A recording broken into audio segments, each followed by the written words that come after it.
European immigrants were learning that whiteness was more than skin color. It was the privilege of opportunity, and above all, exclusive. There's this whole very standard narrative of the European mobility model. We came here with nothing, we worked hard, we pulled ourselves up by our bootstraps. And it's offered up as proof of the openness of the American economic order.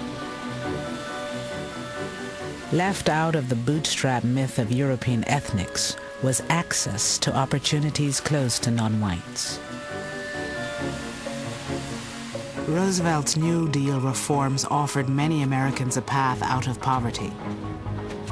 This Social Security measure gives at least some protection to 30 million of our citizens. But the original Social Security program excluded farm workers and domestics, most of whom were non-white.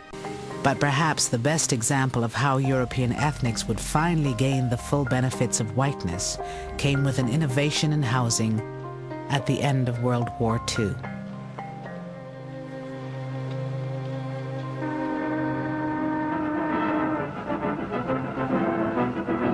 It was a time when hundreds of thousands of GIs came home ready to start families, but had no place to live.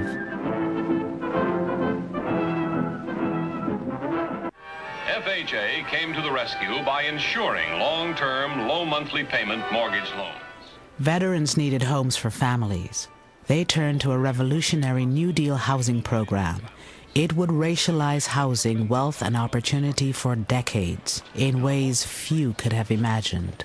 In the 1930s, the federal government created the Federal Housing Administration, whose job it was to provide loans, or the backing for loans, to average Americans so they could purchase a home. Due to the stimulation of the National Housing Act, from every section of the country come reports of vastly... In order to purchase a house in America prior to the 1930s, you had to pay 50% of the sales price up front. The new terms of purchasing a home was that you put 10% or 20% down, and the bank financed 80% of it, not over 5 years, but over 30 years at relatively low rates. This opened up the opportunities for Americans to own homes like ever before. The average person could own that home. Federal programs and banks sank millions into the home construction industry. Their message to veterans: you can afford a new home. Buy a new home now.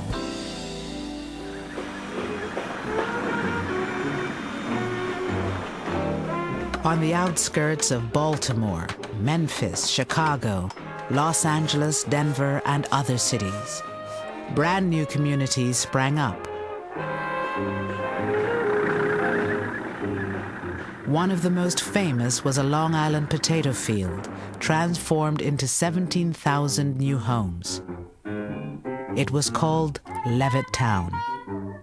Tax dollars helped make the single-family home a mass-produced consumer item. The American dream had a new name: suburbia. Before moving to Levittown, Herb Callisman and his wife Doris lived in a cramped attic apartment in New York City. And when we began to look for an apartment, we found that the apartments were $100, $125, $150 a month. I know that's unbelievable today, but it was too expensive for us. And out here in Levittown, the mortgage payments was $65 a month. We came to Levittown and we found the model house, and we walked in and we looked around, and of course, in the eyes of a young man who was raised in the ghetto, so to speak, it was an interesting experience, interesting lifestyle, seeing all the new modern conveniences, very fascinating. Eugene Burnett came home with almost 1 million other black GIs. They had fought for the country in segregated ranks. They returned hoping for equality and the American dream. For many, that dream was a new home for little money down and some of the easiest credit terms in history. I went up to the salesman. We're interested in your home. We're interested in buying one. And what is the procedure? Is there an application to be filled out? So forth. So he looked at me, looked around, and he said to me, he says, listen, it's not me, but the owners of this development have not as yet decided to sell these homes to Negroes. It was as though it wasn't real. You can't imagine. But for someone to come out and actually tell you that they can't sell to you, you know, I was really on an up. Man, look at this house. Can you imagine having this? And then for them to tell me because of the color of my skin, I can't be a part of it. The FHA underwriters warned that the presence of even 1 or 2 non-white families could undermine real estate values in the new suburbs. These government guidelines were widely adopted by private industry. Race had long played a role in local real estate practices. Starting in the 1930s, government officials institutionalized a national appraisal system where race was as much a factor in real estate assessment as the condition of the property. Using this scheme, federal investigators evaluated 239 cities across the country for financial risk.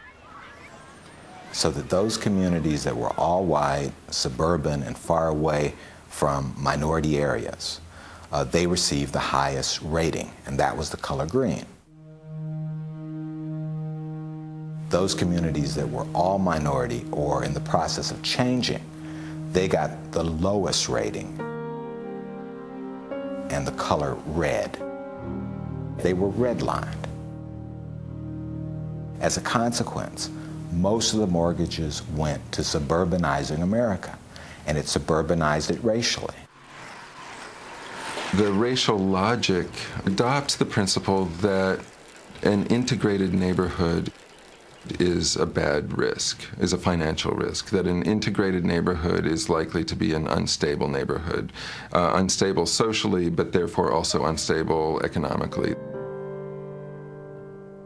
When the white residents of 8 Mile Road in Detroit were told they were too close to a black neighborhood to qualify for a positive FHA rating, they built this 6-foot wall between themselves and their black neighbors.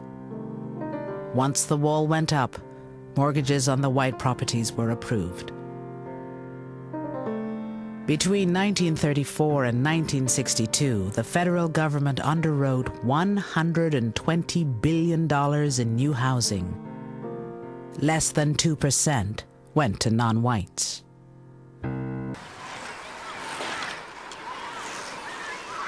I think we had the golden chance after World War II, and we flubbed it, because here we had a GI Bill that was that was available to everybody, but in a way they didn't make it available to everybody, and that was a golden opportunity in this country, and we missed it. We really missed it.